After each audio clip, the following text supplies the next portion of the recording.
Greetings, everyone, and welcome to IPM's Friday Virtual Forum. Today, Friday, the 23rd of April. It's hard to believe that in a couple of weeks we will have been doing this for a year.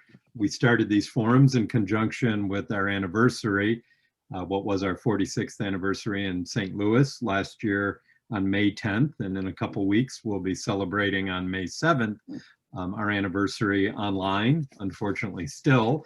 But with the hope from some of us, at least, to be able to get closer together and be in each other's presence in the coming months, at least outdoors, if not indoors as well. And before I say a word or two about today's presenter, I'd like to ask each of us to keep all of our IPM partners and colleagues and friends around the world in our thoughts and prayers and meditation practices and our continued action on behalf working for justice and equity, particularly in healthcare in those countries. As we were discussing before we came online here, the situation in our home city of Ahmedabad, India is really very difficult right now, with over 25,000 ambulance people being taken to the hospital just yesterday alone. And we know that the situation is worsening in Brazil, in Nicaragua, in Kenya, and in Italy, many other parts of the world where IPM works or has a deep and profound history. Today, I don't think we're not going to spend a lot of time talking about COVID, though certainly the response of the Salvadoran government to the pandemic has been pathetic at best. There's basically been no response, and the elite are able to access vaccines, and the vast majority of the population are not. I only know 2 people connected to IPM that have even gotten a singular vaccine, and both of them have really serious other health conditions and pretty decent connections, which allowed them to get that first vaccine. But recently as well, there was an election in El Salvador. It was unprecedented in the sense that the 2 major parties that have vied for power in that country since the Civil War, that the US played a terrible part in. Since the Civil War, 2 parties on the left and the right have really vied for power, the FMLN and ARENA being a party that the US created out of the death squads that were trained at the School of the Americas and modeled very much on our own Republican Party at the time. Ronald Reagan and George Bush, the father, were very involved with the founding of ARENA. And there's a new party, former mayor of El Salvador, who was just elected to his 2nd term. I don't want to spend too much time talking about that because that's why we have Luis here to do that. For those of you who don't know Luis, we're really excited to have him join us for today's presentation.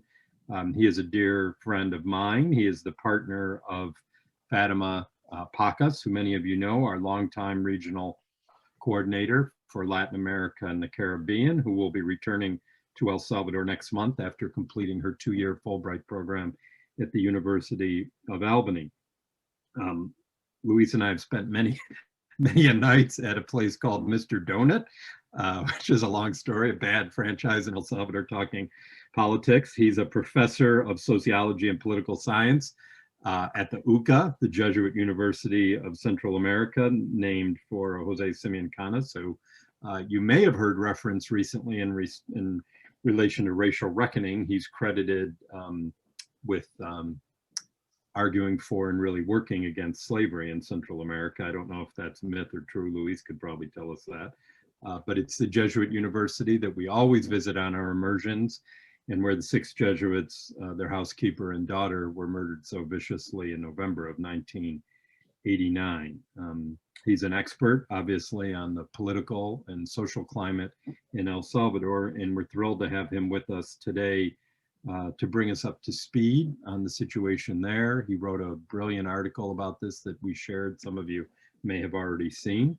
But without further ado, I'd like to introduce Luis at this time. Remind all of you again to mute yourselves, and if you have a question, to type it either into the chat function here on Zoom or on the live Facebook feed, and we'll be happy to share that with Luis when he concludes his presentation. Thank you, and bienvenido, Luis. Thank you, Joe.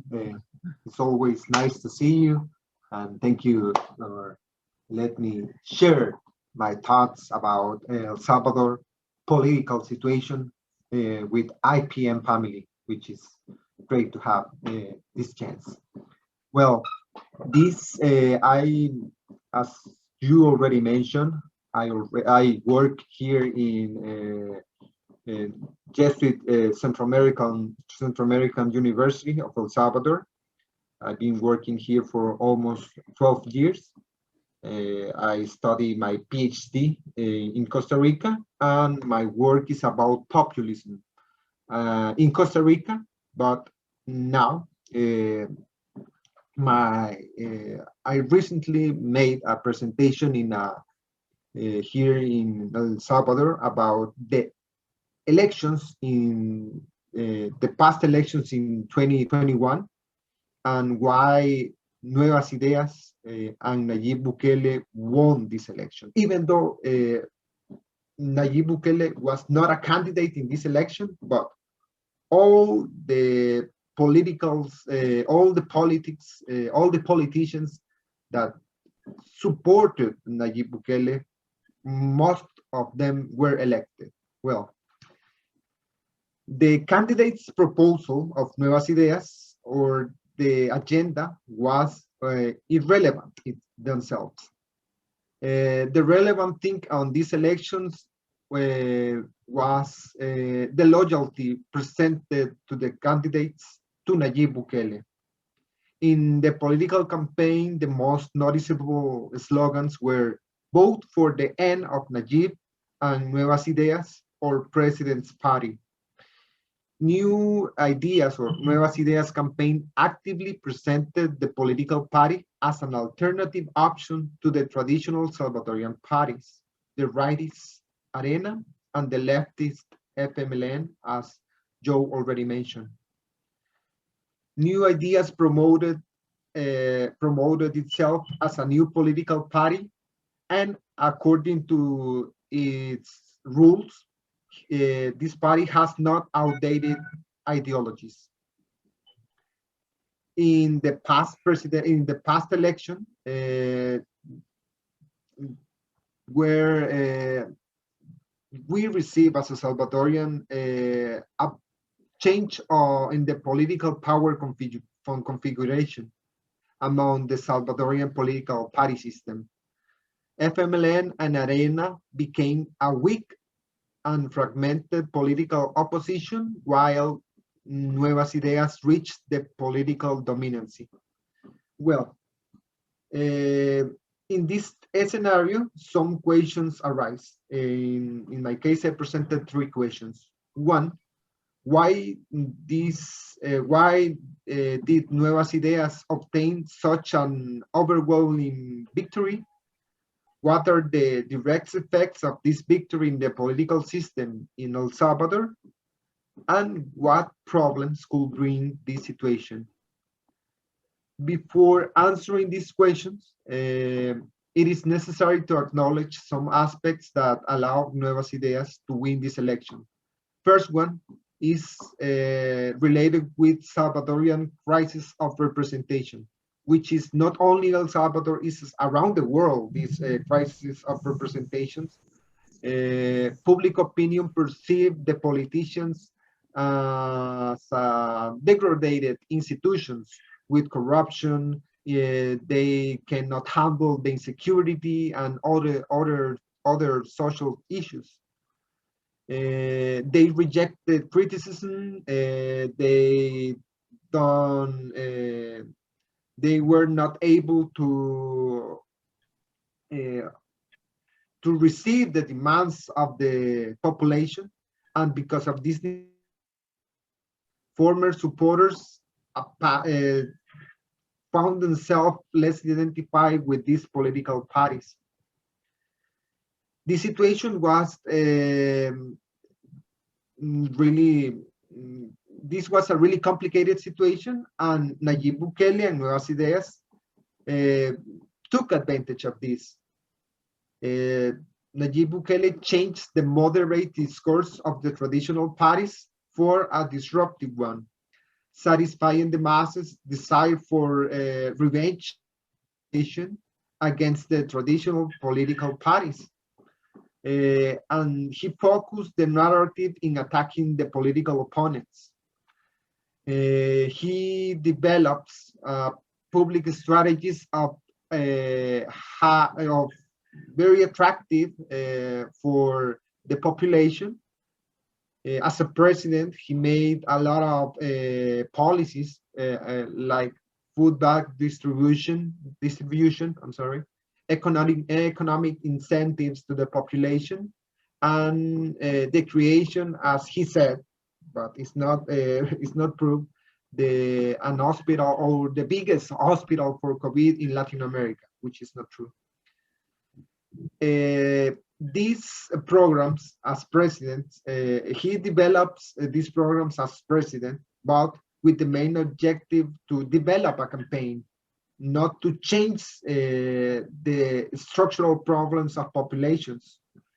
Salvadorians who felt abandoned for the traditional parties, or the same old ones, which in Spanish is los mismos de siempre. The same old ones found in Nayib Bukele a new leader. Now, what were the results of these elections? Well, in El Salvador, the National Assembly is made of 84 seats. 43 of them constitute a simple majority, 56 a qualified majority. Well,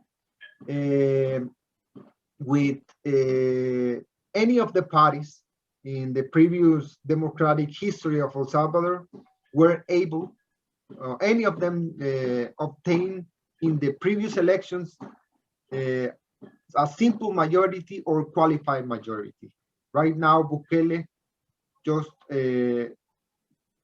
he and his allies receive a qualified majority. What this implies, he will be able to make tax changes, elect Supreme Electoral Courts, accounts, and a lot of important people in the government.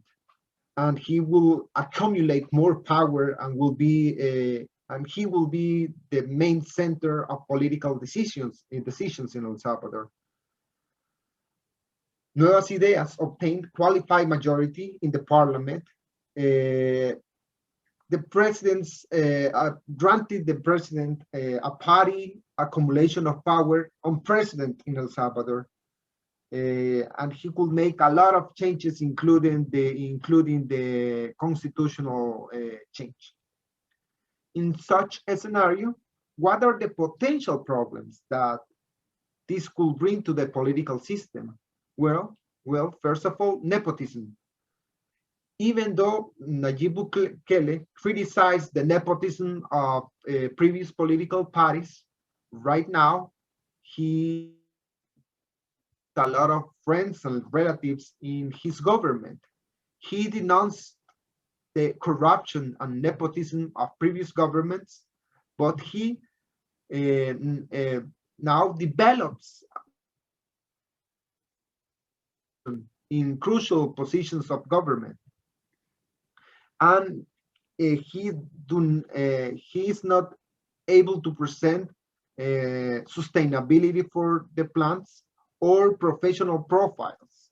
The only thing that he demands right now is loyalty and any kind of people that allows him the accumulation of power. Many of them are unknown, but some point of is that previous political figures or previous political politicians that were corrupt, that were not well received by the public opinion, now are popular again.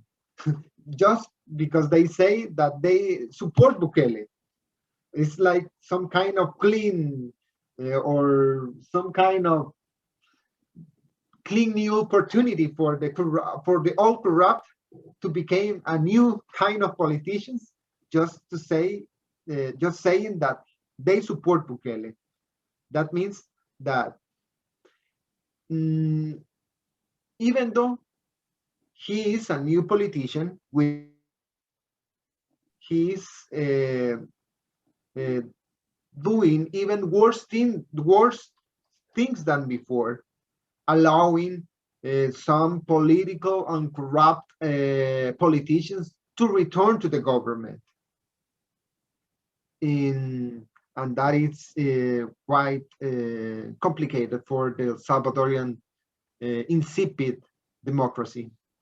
Well, not only he not only develops this kind of political corruption status, he's not able, or he doesn't want to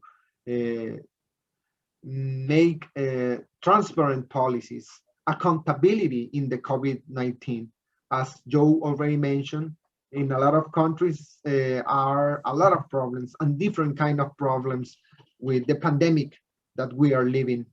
But in the specific case of El Salvador, the transparency of the funds managed by the government, like the bags of food, like the monetary transactions, comes from unsustainable sources, such as international loans. Even though a lot of population is happy with these incentives from the government, which are good for the people, but this became populist because they are not sustainable.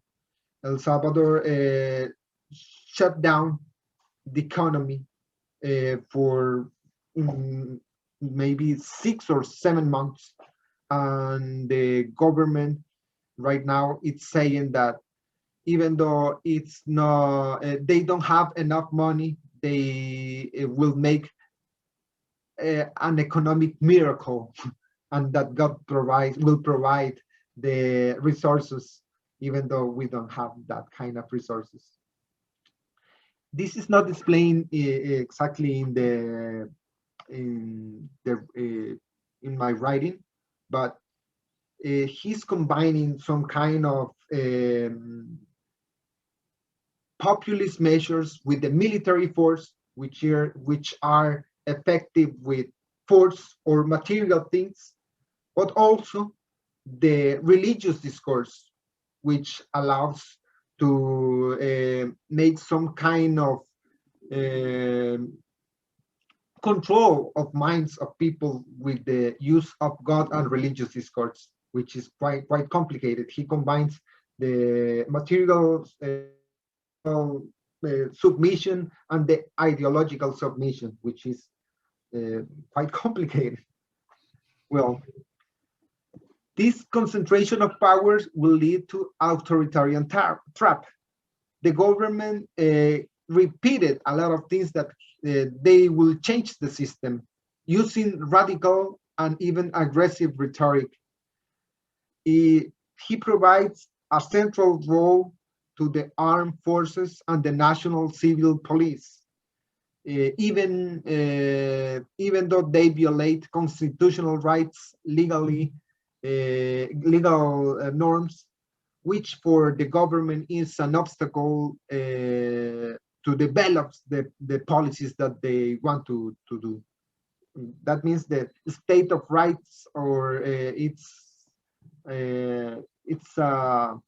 something rejected by the government. Many citizens in El Salvador are not satisfied with the democracy, and they are happy with this authoritarian and militaristic policies. But this is a dangerous threat.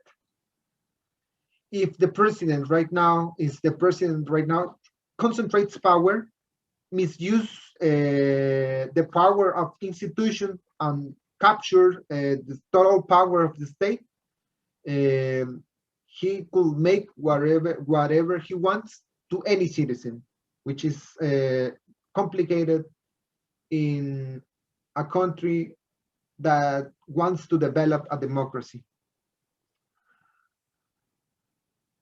Now, this crisis due to Arena and FMLN corruption complicates the situations of Salvadorians. Now,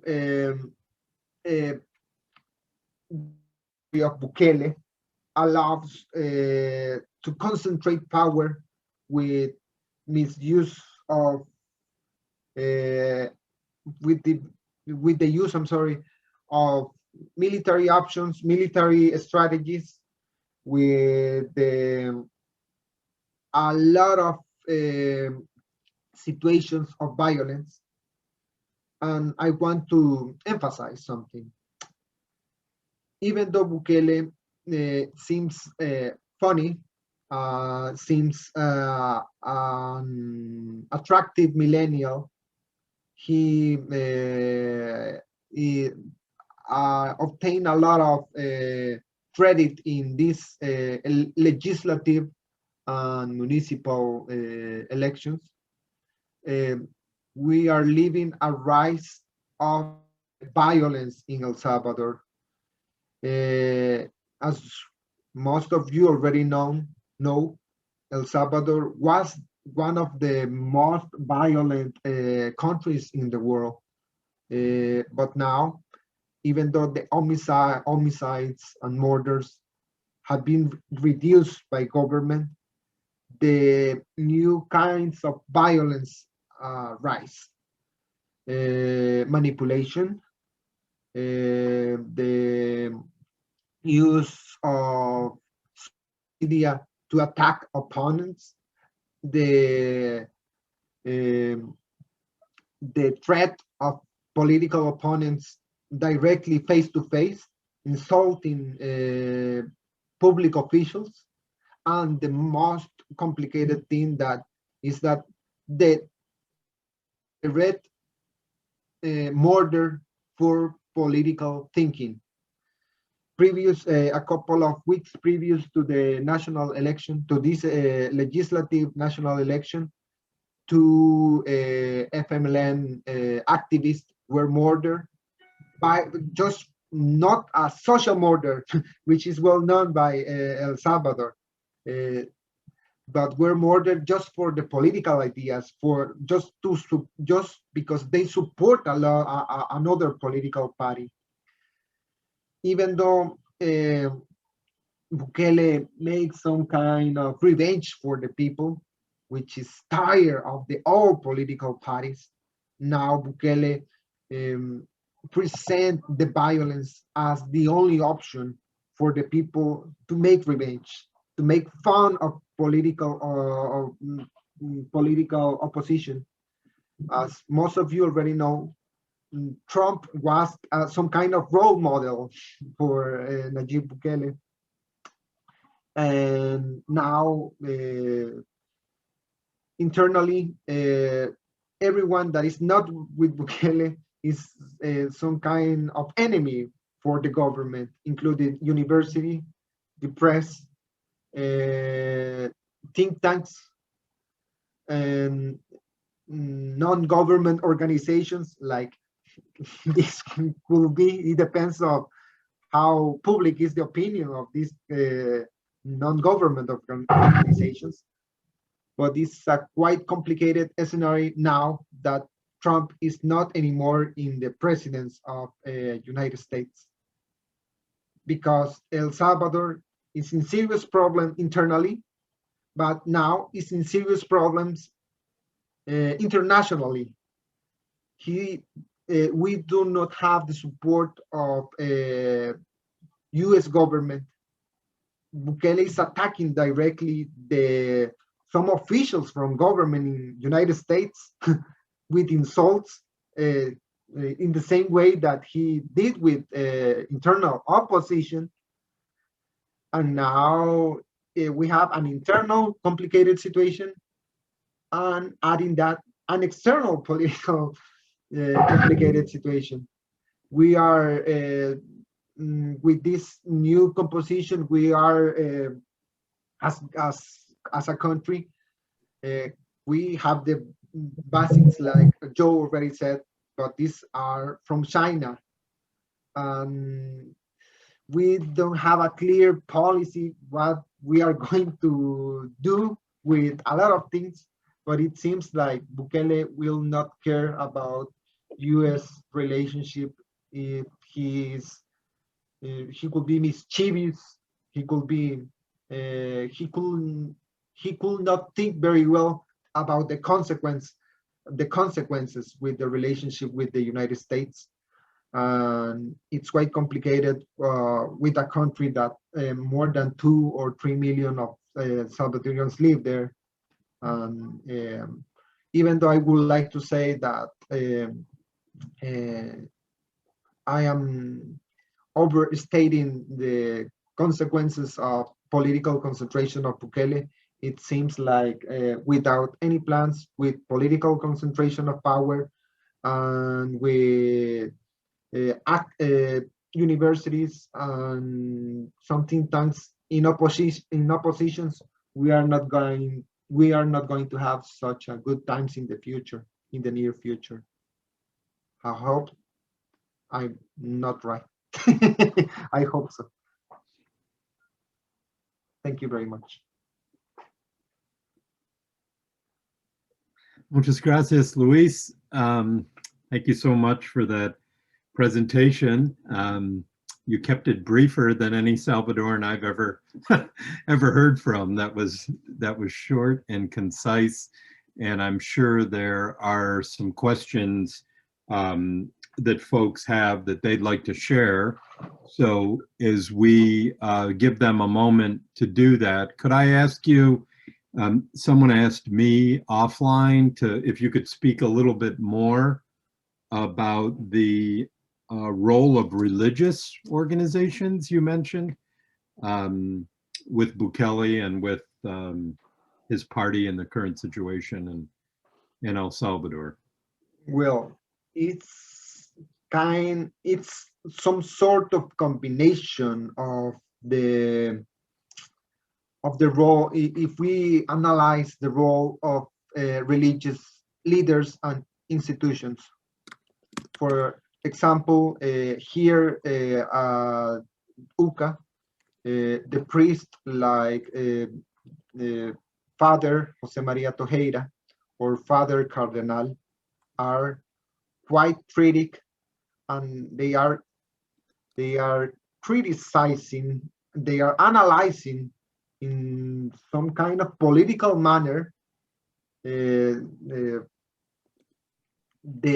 mistakes of Bukele. But Bukele reacts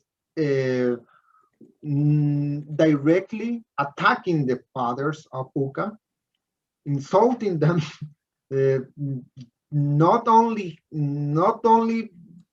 from the presidential power, but also with the army of social media posts. A lot of them criticize the way, because it seems like God and Bukele are in the same position. And even though it's hard for me to say, we are from Inuka, we promote the popular religious, or in Spanish is religiosidad popular, or popular form of view, to be with the people, for the people, in a religious manner, understand the cultural behaviors and everything.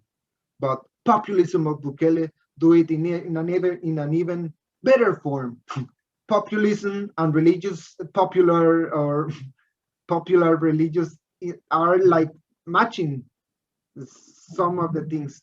If you go to the communities, in a lot of communities, poor communities in El Salvador, which are quite religious, most of the religious followers support Bukele.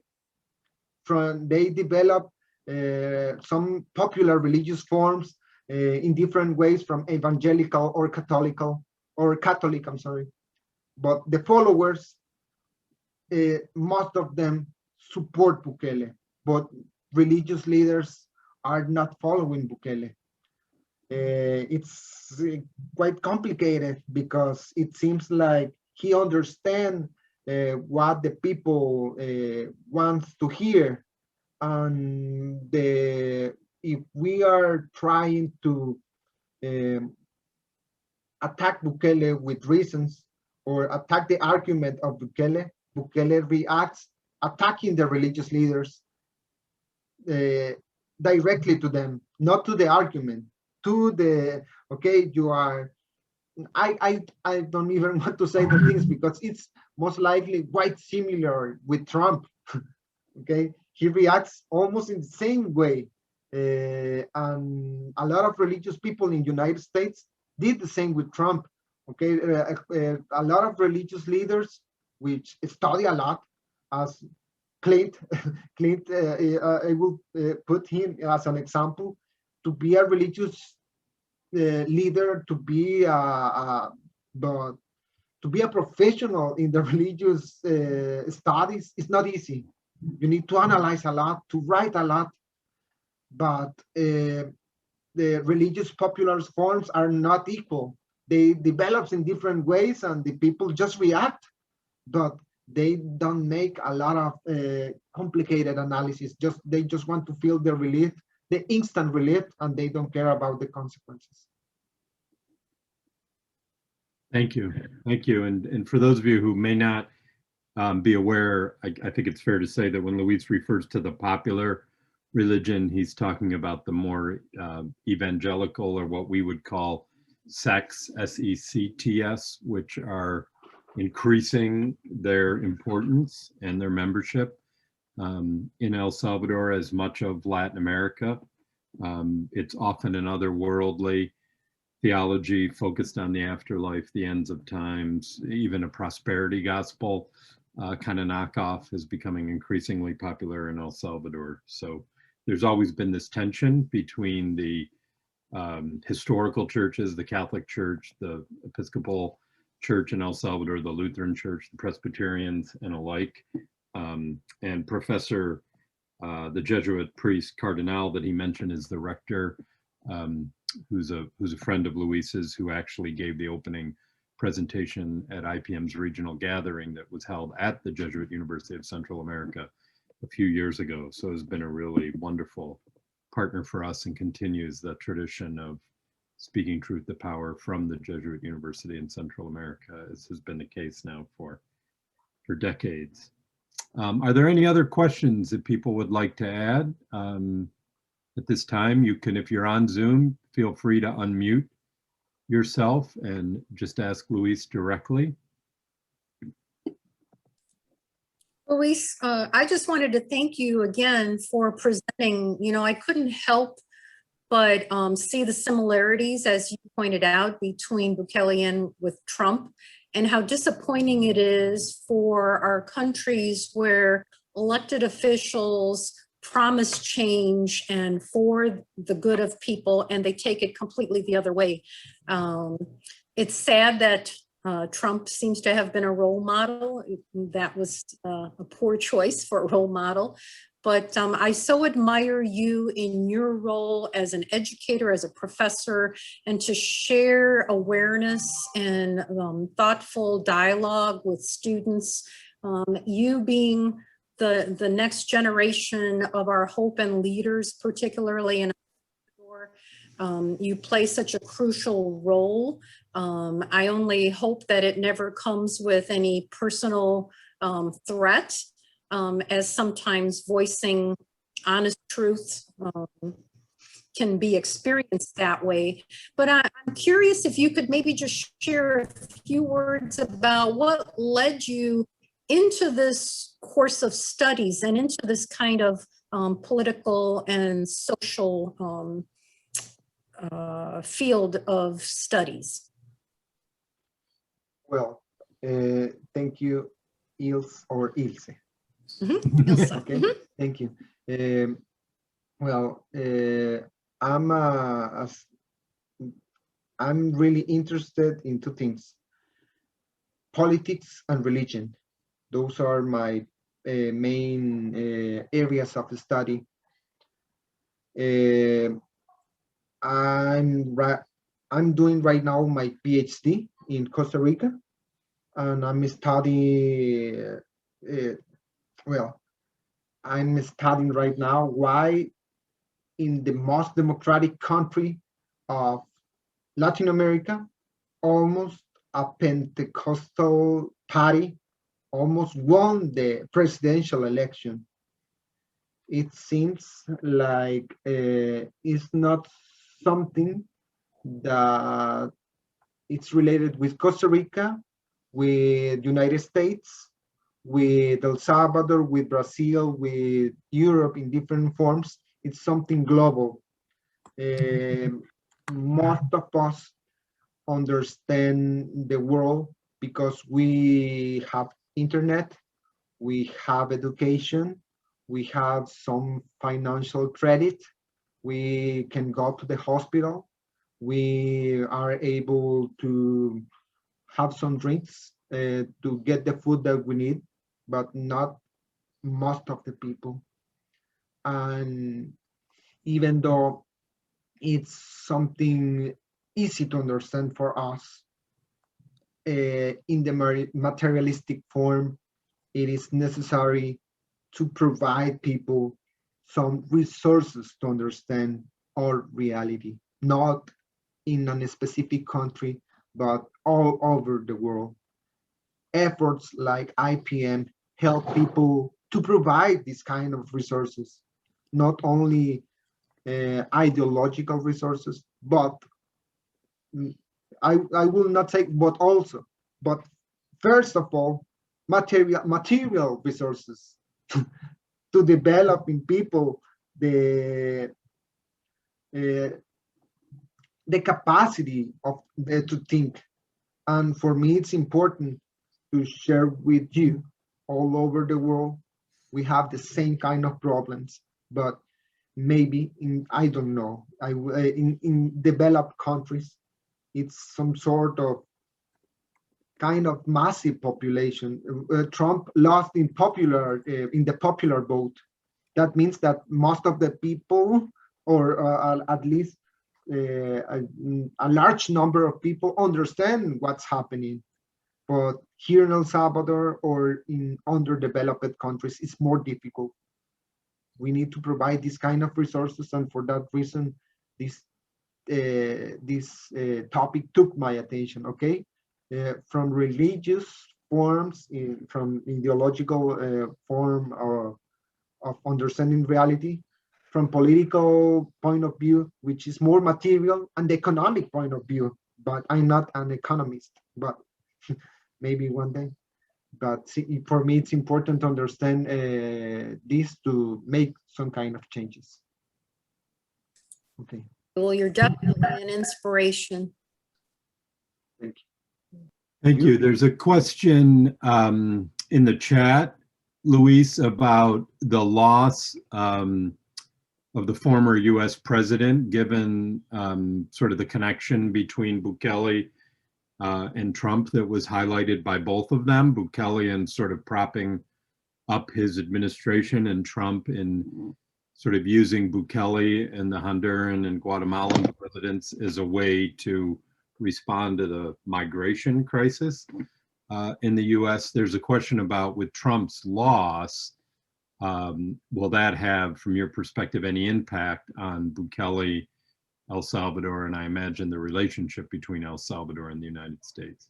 Of course, in so many ways. Trump, like Bukele, they want some kind of instant reward, or many kind of instant rewards. They don't think so much about the consequences.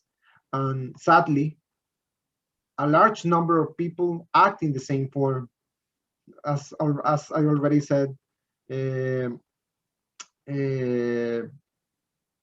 in El Salvador, we I will try to translate this.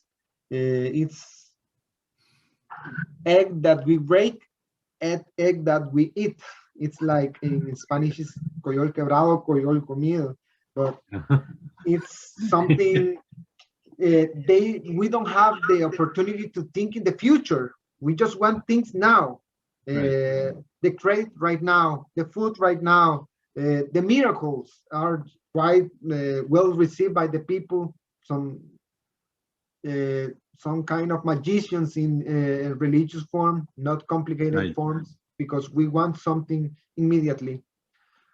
Now, Bukele don't have Trump anymore. That and they share this kind of magical forms of thinking, and now he wants something else immediately. Now he doesn't care about the consequences, and it seems like China will be a good immediate friend without analyzing the possible consequences. As already mentioned, we as a country received the contributions with vaccines from China, and we received the promise of a football national stadium from China, and it seems like now that Trump is not a friend, and it's a friend, but not a friend with power anymore. Bukele will be able to find any other friend. It could be Russia, it could be China. He doesn't care. It could be anything. When I say anything, it could be anything. He doesn't care. He doesn't have an ideology and a core of ideas. The ideas are the immediate rewards and are not complicated. And without Trump, now he wants to have a new good friend with money.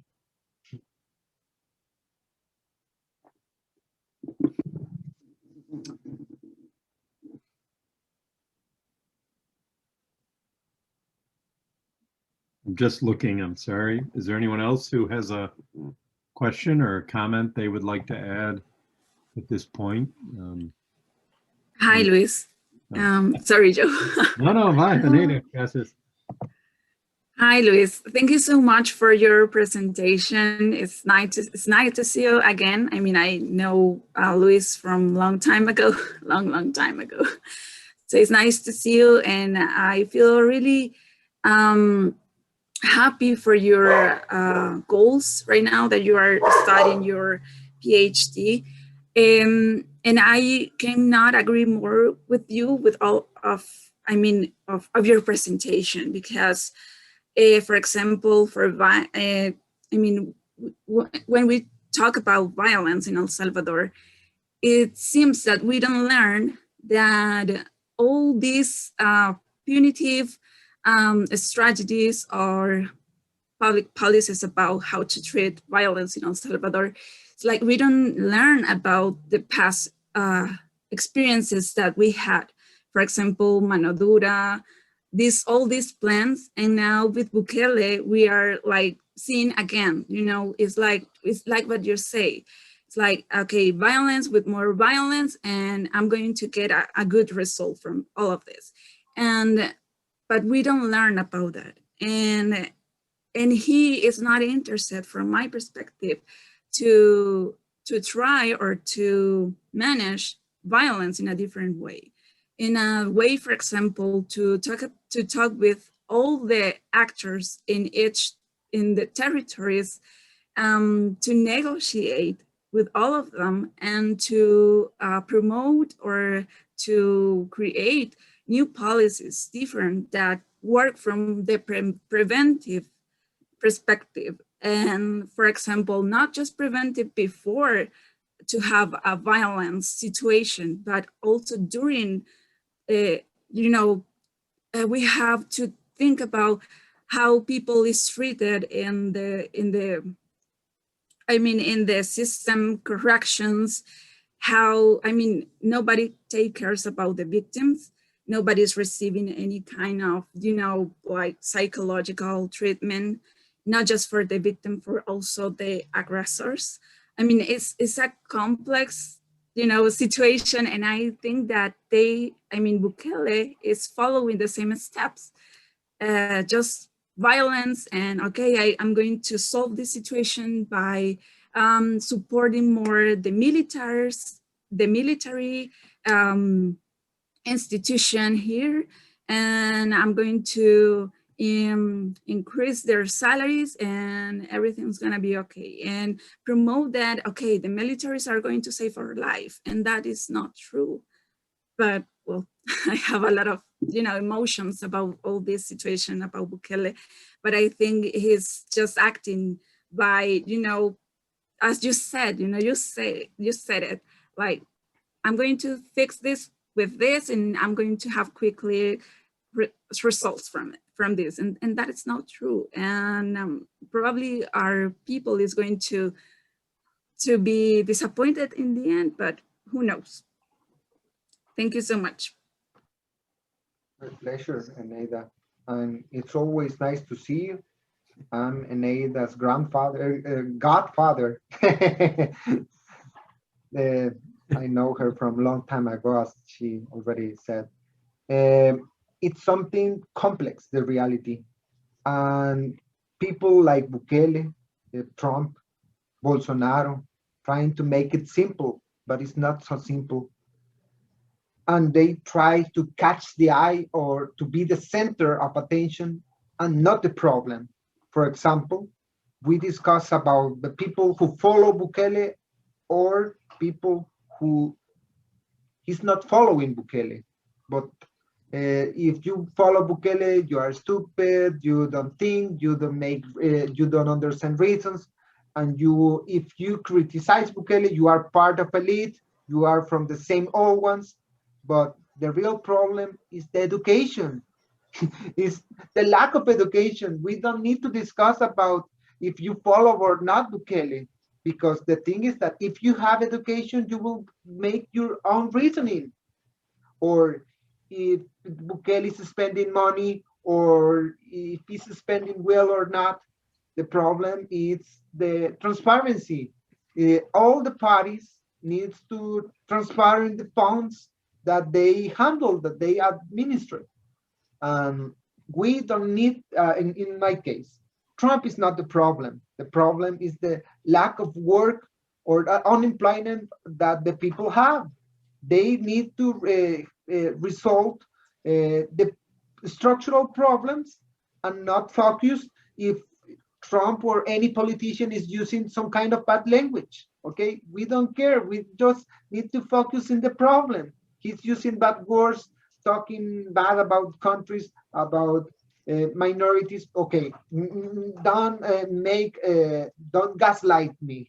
I will try to focus in the problem, to make a problem in education, in unemployment, in some 3 or 4 things that we have like main goals. And I think that this needs to be the new focus of new political parties, to focus not in the guy, because if you criticize Bukele or Trump, they feel really well. They are laughing in front of you. They feel satisfied. And if you don't take them as the center of the discussion, they feel bad. They don't really like it. Okay, I don't care in the problem. And that is, for me, it needs to be the strategy for this kind of new political anti-politicians, to be focused on the problem and not to focus on the leader, even it's good or bad. There is, for some of you may not, I'll try to do a translation of the English term gaslighting for people who may not have heard that. I know it's, I was with my parents, was it this summer, and they had never heard that before. And I'm still not sure they or I understand it, but it's when you change the blame to the person who's actually the the victim or the one who's suffering or oppressed in the situation. It's the kind of thing, and it's a terrible example to use, but it's an example that's relevant in most domestic violence situations. You think of gaslighting, where the partner that's the abuser will make it out somehow to be the victim's fault that she is abused, and it happens in relationships and families, but it's very significant in the political environment, and you could even make an argument certainly that it's quite relevant to what's happening with the racial justice movement in our own country. For example, the murder of the young woman in Columbus the other day, where immediately it's her fault, the way she interacted with the police rather than the police gunning her down for apparently no reason, or no good reason, certainly not a reason they would have shot a young white woman. So anyways, for those of you who didn't know what gaslighting means, and you can imagine that our former president is quite adept at that, as is Bukele. There's a comment from Margie's pointing out that there actually was a movie called Gaslight, which I think is true, where it comes from. Adela made a comment in Spanish that I'll let you just go ahead and read if you can, Luis, but thanking you for your presentation and sort of the technical aspects of the presentation and the way that you detailed what happened in these most recent legislative elections and how important it is to have this critical vision of what's happening in the country. Mahesh is commenting that I think whether Bukele, Modi, or Trump, there's a strategy behind their political moves, and the base they serve is an area for us to work on and with. So Mahesh making the point that many of the people that vote for the autocrats in our world today, Bolsonaro would be another excellent example, or Ortega, if you want left and right, in Nicaragua and Brazil. The people that vote for them are voting against their own self-interest. And there's all kinds of conversation about why that happens, just like in the USA. Some of you remember the book, What's Wrong with Kansas? Now, others are arguing that it actually is in self-interest and has to do with white privilege, but that's a conversation for another, another forum. Jim Campheffner is reflecting just positively on Mahesh, that's part of what IPM is called to do, is to serve in this area and to work on and with folks. There's another question, Luis, and I think you could probably answer this relatively briefly, but given the sort of overwhelming support for Nuevas Ideas in the last legislative elections in February, do you think there's any possibility, since Bukele now has such an overwhelming majority, even in the legislature, I think he has 56 seats, and Arena, the next largest party, has 14, but they lost almost a quarter of their vote. Is there any chance that he would move to a more moderate or more centrist position, given that he seems less reliant on the more conservative or neo-conservative parties in El Salvador? We would like to think that he will moderate. Yeah. Indeed, most of the journalists, the serious journalists, try to say, okay, you have a chance, you have an opportunity to make a change in El Salvador. It's like, imagine in United States that not the Democrats or the Republicans are or get the majority in the Congress or the Senate, I'm sorry, but Trump itself took most of the seats in the Senate, like 3/4 of the Senate, or even, yes, 3/4 of the Senate. Imagine what it will be the situation, and just the followers from Trump get that power. And that's the results of some kind of analogy that happened here in El Salvador. Right now, in a couple of days, the Senate will be, the congressmen and women will be from directly from Bukele, not from any political party. The party is not important. He could run from any party and he will get the same result, because it's what's happened in the previous elections. He compete in another party And the people don't care. The people just care about Bukele and personal, and he as a person. But this is not a democracy. This is some kind of autocracy, autocratic regime. And it's like in Plato's Republic, in the Republic of Plato, there is an analogy. When you get a little bit of power, you want more. But when you want more, you feel a little bit more sick, and you want more power. It's some kind of drug. And Plato's talk about the Greeks a long time ago, and it's our nature as humans. We want something, but the power is satisfying. But for that reason, we need to combine to provide check and balances in power, because even though any kind of people can, the example that Plato put in the Republic is some kind of good peasant. He wants to do something good, and he get a cloth that make him invisible. And what do you think a person will do if he or she is invisible? He could do a lot of things.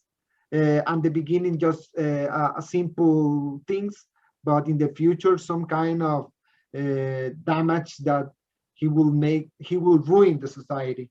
I don't know if I express myself well, but I don't think that Bukele will moderate himself. I think that for the nature of power, not because Bukele is a bad person. It doesn't matter if he's good or bad. It's not relevant in this case. The nature of power makes any kind of people sick of power and wants to abuse of power. It's like Mojica in Uruguay took the power, and he, like in the Lord of the Rings, it's another example. You took the ring and you throw it away immediately because you don't want to become sick of power. It's something that you really like, but he will mess you and mess all the people around you. In the Lord of the Rings, it's the same example of Plato. You don't, and Mujica understood that in Uruguay. He took the power and he throw it away immediately. I don't want the power anymore because it will make me sick. Yeah.